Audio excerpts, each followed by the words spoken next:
नमस्कार दर्शक, मैं नेहा शंखानाथ के बिजनेस मंत्रा के आज के एपिसोड में आप सभी का तहे दिल से स्वागत करती हूँ। आज हमारे साथ मौजूद है जितेंद्र सगनाली, जो चेयरपर्सन है। आपका बहुत बहुत शंखानाथ के बिजनेस मंत्रा के आज के एपिसोड में स्वागत करती हूँ सर मैं। फर्स्ट ऑफ ऑल तो आपको बहुत बहुत बधाइयाँ भी देती हूँ कि आपको ये ओहदा मिला है, और सच में ओहदा मिलना और उसको कायम रखना और उसको किस तरह से वर्क करना, ये बहुत बड़ी एक चुनौती का काम है जो आप कर रहे हो सर। स्टार्ट करते हैं हम। फर्स्ट ऑफ ऑल मेरा पहला सवाल ऐसा है कि सीए हम सब लोग बोलते हैं, सबको पता है कि लाइक आज की अगर हम बात किए जाए तो लाइक आफ्टर 12th हम डॉक्टर, इंजीनियर यही बनना पसंद करते हैं। लाइक मतलब मेंटेलिटी भी लोगों की यही रहती है कि भाई तू आफ्टर 12th साइंस कर, मैथ्स जो कुछ है वो करो, एक डिग्री लो, एक जॉब करो, एक तो इंजीनियर बनो या डॉक्टर बनो। लेकिन सीए मतलब लोगों का कैसे रहता है कि सीए में क्या रहता है, वर्क किस तरह का रहता है, या फिर प्रोफाइल क्या रहती है। ओहदा तो बहुत बड़ा है, जिम्मेदारी भी बहुत बड़ी है, लेकिन एक्चुअल में वर्क किस तरह से होता है। फर्स्ट ऑफ ऑल तो आप मेरे दर्शकों को, हमारे दर्शकों को ये बताइए। Thank you so much Neha ji, आपने मुझे शंखनाथ के प्लेटफॉर्म पे इनवाइट किया और बहुत अच्छा सवाल भी पूछा आपने। तो सबसे पहले आपने जो बात की चेयरपर्सन की, मैं बताना चाहूँगा कि Nagpur branch of ICI, ICI का फुल फॉर्म होता है institute of chartered accountants of India. ये एक स्टैचुटरी बॉडी है और एक्ट ऑफ पार्लियामेंट में 1949 में हमारा एक्ट जो है वो अनवील हुआ था और कॉन्स्टिट्यूशन उसके बाद आया है। तो आप समझ सकते हैं कि बहुत ज़्यादा रिस्पॉन्सिबिलिटी वाली ये जो है एक तरह से डेजिग्नेशन है हमारा। और हम लोग जो है इकोनॉमी में मेजर कंट्रीब्यूटर्स हैं। Past president late Shri Abdul Kalam भी कहते थे कि chartered accountants of partner in nation building. तो आपने जो पूछा कि क्या काम करते हैं, क्या विषय हम लोग सर्व करते हैं, कहाँ कहाँ पे हमारा स्कोप ऑफ वर्क है, तो मैं बताना चाहूँगा कि बहुत सारे, मतलब आप अगर देखेंगे तो पॉलिटिशियन से लेके IRS ऑफिसर्स हैं, IPS हैं, रादर बिजनेसमैन है, ये सब जगह पे चार्टर्ड अकाउंटेंट्स आपको दिखेंगे। लेकिन नंबर बहुत छोटा है। पूरे इंडिया में आज 3.5 लाख चार्टर्ड अकाउंटेंट्स हैं पूरे इंडिया में। मतलब अगर आप पॉपुलेशन की बात करें तो आज 700 करोड़ 140 करोड़ जनता इंडिया में है। वर्ल्ड में 700 करोड़ की पॉपुलेशन करीब करीब है, लेकिन ये 130 करोड़ जो जनता है उसमें सिर्फ 3.25 लाख चार्टर्ड अकाउंटेंट्स हैं। तो रेशियो अगर आप देखेंगे तो बहुत ही रेयरेस्ट ऑफ द रेयर है। और उसमें हमारा जो कंट्रीब्यूशन है हर फील्ड में है। जैसे कि मैंने बताया कि पॉलिटिशियन में पीयूष गोयल जी जो है, he is a chartered accountant. और भी ऐसे पॉलिटिशियंस हैं जो चार्टर्ड अकाउंटेंट हैं। और जैसे मैंने बताया अलग अलग फील्ड में चार्टर्ड अकाउंटेंट्स का रोल है। तो बेसिकली फाइनेंस और कॉमर्स, इसको अगर कोई बहुत अच्छे से समझ सकता है तो वो एक चार्टर्ड अकाउंटेंट है।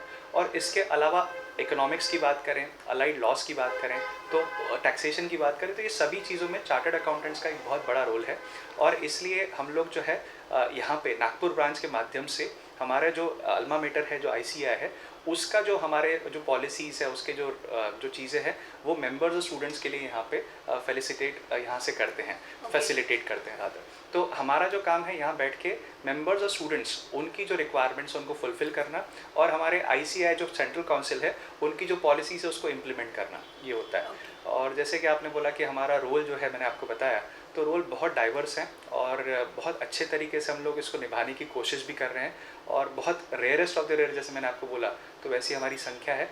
और आज आप यहाँ पे आके हमको ये सब चीज़ें पूछ रहे हैं तो मैं बहुत ज़्यादा खुशी महसूस कर रहा हूँ इस बात के लिए। Definitely sir. चलो, हमारे दर्शकों को एटलीस्ट ये तो बात, मतलब एक जो गलत फहमी थी लोगों के मन में कि भाई सीए का काम क्या रहता है, या फिर सिर्फ चेयर पे बैठना, ओनली सीए या सीएस का वर्क रहता है, तो ऐसा नहीं है दर्शकों। सर ने जैसे बताया कि सीए या सीएस का वर्क किस तरह से रहता है। हाल फिलहाल में हमने कोरोना की पैंडेमिक सिचुएशन देखी है, हम सब ने उसको फेस किया है। तो इकोनॉमिकली कोरोना में आपका रोल ये किस तरह से रहा है? ये भी बहुत अच्छा सवाल है।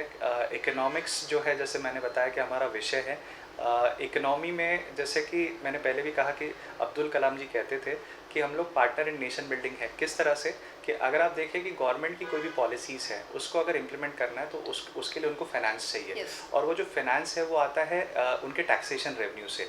तो ये जो रेवेन्यू सिस्टम है जो गवर्नमेंट का है, उसको प्रॉपरली इम्प्लीमेंट करना है तो गवर्नमेंट को भी हमारे जैसे लोग लगते हैं जो प्रोफेशनल्स कहलाते हैं, और चार्टर्ड अकाउंटेंट्स का इसमें बहुत बड़ा रोल है। बिकॉज गवर्नमेंट की जो भी टैक्सेशन या रेवेन्यू रिलेटेड पॉलिसीज़ हैं उसको इम्प्लीमेंट करने के लिए हमारे पास में ही वो लोग नॉर्मली आते हैं, और वो हमारे थ्रू ही ये सब चीज़ें इम्प्लीमेंट होती है। तो टैक्सेशन आप देखेंगे GST 2017 में आया, 2017 से लेके अभी तक आप GST के नंबर्स भी देखेंगे तो उसमें कंटिन्यूस राइज है। और आज इतना बड़ा जो कलेक्शन है गवर्नमेंट का, मंथली कलेक्शन, वो GST से आ रहा है। तो उसको भी इम्प्लीमेंट करने के लिए हमारे माननीय प्रधानमंत्री जो है उन्होंने चार्टर्ड अकाउंटेंट्स के ऊपर ही जो है दारोमदार रखा था। वो ये कहते थे कि मेरा सिग्नेचर, मतलब प्रधानमंत्री जी का सिग्नेचर जो है वो इतना मायने नहीं रखता है जितना चार्टर्ड अकाउंटेंट का रखता है। बिकॉज जब चार्टर्ड अकाउंटेंट का एक सिग्नेचर कोई डॉक्यूमेंट पे पड़ता है तो वो डॉक्यूमेंट जो है वो मतलब कॉमन पीस ऑफ पेपर नहीं रहता, उसकी वैल्यू बढ़ जाती है और वो पैन इंडिया एक जैसा ही एक्सेप्ट होता है। So that is the reason वो भी हमारे फोरम पे आके उन्होंने जो है चार्टर्ड अकाउंटेंट्स के लिए अच्छी उनकी भूरी भूरी प्रशंसा की है। और एक्चुअली रोल है काफ़ी बड़ा, जैसे कि मैंने बोला कि सिर्फ 3.5 लाख चार्टर्ड अकाउंटेंट्स हैं। रिसेंटली आपको बताऊं तो हमारे ब्रांच में कैंपस प्लेसमेंट हुआ और करीब 14 कंपनीज़ नागपुर में पहली बार आई। वो कंपनीज जो थी वो ग्लोबल कंपनीज़ है, इंडिया के बड़े बड़े कंपनीज़ हैं, और नागपुर से भी जो लोकल कंपनीज़ है, जो लोकल बड़ी कंपनीज़ है, वो भी पार्टिसिपेट करी थी उसमें। और करीब 38 लोगों को प्लेसमेंट हुआ है, 38 फ्रेश चार्टर्ड अकाउंटेंट्स, और हाईएस्ट सैलरी जो ऑफर हुई है 22 लाख रुपए है। तो एक 22-23 साल का जो स्टूडेंट है वो जो CA बन जाता है, आज उसको इतनी सैलरी इसलिए ऑफर हो रही है क्योंकि उसका रोल बहुत इंपॉर्टेंट है।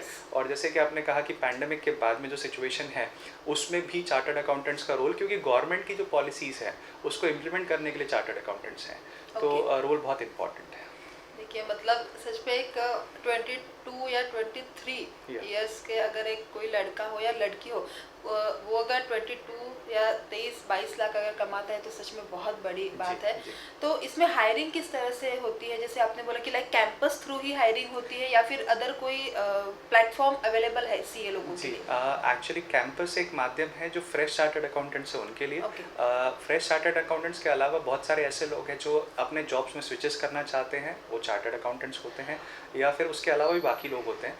तो अगर मैं चार्टर्ड अकाउंटेंट्स की भी बात करूँ तो उनके लिए ये एक मैकेनिज्म है। उसके अलावा तो फिर अलग अलग तरीके जो है, जब वैकेंसीज आती है तो उसमें डेफिनेटली चार्टर्ड अकाउंटेंट्स जो है वो हायर होते हैं। उसमें ICI का रोल कैंपस तक सीमित है। उसके बाद में ICI रोल इसलिए नहीं प्ले करता because then it is a personal thing. शुरुआत में जो है ऑब्वियसली ICI कंपनीज को इन्वाइट करके इस तरह से प्लेसमेंट्स में अपना रोल प्ले करता है। हम सब बात करते हैं कि मार्केट जो है, शेयर मार्केट, वो कभी कम आता है कभी ज़्यादा होता है, तो इसका मुख्य रीज़न क्या है? या फिर इकोनॉमिक और शेयर मार्केट ये मतलब कभी कम कभी ज़्यादा लाइक इक्वल कभी रह सकता है, ऐसे आपको लगता है? एक्चुअली जो शेयर मार्केट है उसको कहते हैं बैरोमीटर ऑफ इकोनॉमी। इकोनॉमी में जो चीज़ें हो रही है उसका रिफ्लेक्शन मार्केट में आता है। मार्केट ऊपर नीचे बहुत बार होता है क्योंकि मार्केट के जो प्लेयर्स हैं वो उसको ऊपर नीचे लेके जाने की कोशिश करते हैं, लेकिन मार्केट इज़ अ बीस्ट, किसी के कंट्रोल में नहीं है। वो अपने हिसाब से अपनी चाल बनाता है, वहाँ जो कंसेंसस बिल्टअप होता है उसके हिसाब से चीज़ें होती रहती है। अभी जो यूक्रेन क्राइसिस चल रहा है उसके वजह से ऑब्वियसली हर चीज़ का जो है, मतलब आप देखेंगे तो रॉ मटेरियल प्राइजेस बोलिए, हर चीज़ के प्राइजेस बढ़े हुए हैं, फ्यूल प्राइजेस बढ़े हुए हैं। तो इकोनॉमी में एक तरह से एक इन्फ्लेशन बिल्टअप हुआ है। इन्फ्लेशन जो है मार्केट के लिए अच्छा नहीं है। इन्फ्लेशन की वजह से मार्केट में महंगाई जो है, जिसकी वजह से मार्केट में हमेशा उसको लेके चिंताएं रहती है, और मार्केट बढ़ा भी वैसे ही था। बहुत लोग सोचते थे कि जब कोविड का टाइम था तो मार्केट इतना क्यों बढ़ा। आज लोग सोचते हैं कि इतना क्यों गिरा। तो हर तरफ के मतलब आपको कमेंट्स मिलने वाले हैं, बट मार्केट में डिमांड सप्लाई के डायनामिक्स जैसे कि हर जगह चलते हैं यहाँ पे भी चलते हैं। और सिचुएशन मार्केट में जो बनती है वो 6 महीने बाद की सिचुएशन को देखते हुए बनती है। तो आज जो सिचुएशन है मार्केट में, मार्केट ये अज्यूम कर रहा है कि 6 महीने बाद में महंगाई की वजह से प्राइजेस बहुत ज़्यादा बढ़े रहेंगे, कंपनी के रिजल्ट अच्छे नहीं आएंगे, इसलिए शेयरों की पिटाई हो रही है और मार्केट नीचे जा रहा है। अगर मार्केट को ऐसा समझ में आ गया कि ये सब जो प्रॉब्लम्स है वो क्राइसिस है, वो टेम्पररी है, सॉर्ट आउट हो जाएंगे, तो वो देखते हुए मार्केट वापस ऊपर भी आने लगेगा। तो ऊपर नीचे करना तो मार्केट का मतलब बोल सकते हैं नेचर है, और उसका फ़ायदा जो ले सके वो विनर है। बहुत अच्छी बात है आज हमको जितेंद्र जी से सुनने को मिले कि स्टॉक मार्केट, शेयर मार्केट किस तरह से होता है। Last but not the list, आज की जो सिचुएशन है सवाल थोड़ा आपको अटपटा लगेगा, तो शेयर मार्केट में लोगों ने अभी इन्वेस्ट करना चाहिए ऐसे आपको लगता है? हमारे दर्शकों को प्लीज़ आप बताना चाहोगे? देखिए, मार्केट जो है हम लोग कभी जैसे आप कंपेयर करिए मार्केट को दूसरे इंस्ट्रूमेंट्स के साथ में। तो मान लीजिए आप गोल्ड में इन्वेस्ट करते हैं, तो आप ये सोचते हैं कि भाई मुझे कुछ सालों तक पैसा इन्वेस्ट Yes. करके रखना है। आप लैंड में इन्वेस्ट करते हैं, आप सोचते हैं कि 4-5 साल मैं लैंड को रखूंगा ताकि मुझे अच्छा रिटर्न मिले। लेकिन स्टॉक मार्केट एक ऐसी जगह है जहाँ पे कोई इन्वेस्ट करता है तो सोचता है कि आज पैसा डालूँ और 15 दिन या महीने भर में डबल हो जाए। तो वो सिचुएशन कभी नहीं हो सकती। अगर कभी हो जाए तो अच्छी बात है, बट नॉर्मल कोर्स में ये सिचुएशन आती नहीं है और लोग इसी आइडिया से आते हैं, इसलिए प्रॉब्लम में जाते हैं। अगर आप कंपनीज़ को देखें और कंपनीज़ में जब आप शेयर्स बाय कर रहे हैं, ये सोचें कि मैं कंपनी में शेयर धारक हूँ, मैं कंपनी में पार्टिसिपेट कर रहा हूँ उसके अप्स एंड डाउन्स में, और उसमें आप एक तरह से ओनरशिप ले रहे हैं। तो ओनरशिप अगर आप सोच के अगर कोई चीज़ में पैसा डालोगे तो आप लंबा पैसा डालोगे और 4-5 साल में आपको उसके रिटर्न्स अगर मिलने की आप अपेक्षा रखोगे तो डेफिनेटली मिलेंगे। तो ऐसे करेक्शन के टाइम पे जब डिस्काउंट लगा रहता है तो Yes. बहुत बड़े बड़े मॉल्स में तो हम क्या करते हैं, गर्दी करते गर्दी करते हैं, जाके कोशिश करते हैं कि खरीद ले। लेकिन मार्केट में जब डिस्काउंट सेल लगा रहता है तो हम भागते हैं उससे दूर, और जब वो बढ़ता है तब उसके पीछे जाते हैं। तो यहाँ पे थोड़ा साइकोलॉजिकल गेम है, उसको आप समझिए। ये टाइम अच्छा टाइम है, धीरे धीरे पैसा डालते रहिए। अच्छी चीज़ें अच्छी कंपनीज़ में आप थोड़ी स्टडी करके कोई एडवाइज़र का हेल्प लेके, चार्टर्ड अकाउंटेंट्स का भी हेल्प ले सकते हैं जो इस फील्ड में है, क्योंकि चार्टर्ड अकाउंटेंट्स फील्ड में इतने सारे डायमेंशन है। मैंने आपको बताया कि अलग अलग जगह पे लोग हैं, सीएस भी है, तो हर एक का अपना अपना एक एक्सपर्टीज़ वाला एरिया है। तो वो एरिया में जो एक्सपर्टीज़ है उसके पास में जाके आप चीज़ें पूछेंगे तो आपको डेफिनेटली हेल्प मिलेगा और लंबे समय में आपका पैसा बनेगा। शॉर्ट टर्म में मत जाइए, because short term is always मतलब शॉर्टकट जो है ना वो अच्छा नहीं होता है। फंस ही जाते हैं सब लोग। सक्सेस के लिए शॉर्टकट नहीं हो सकता है।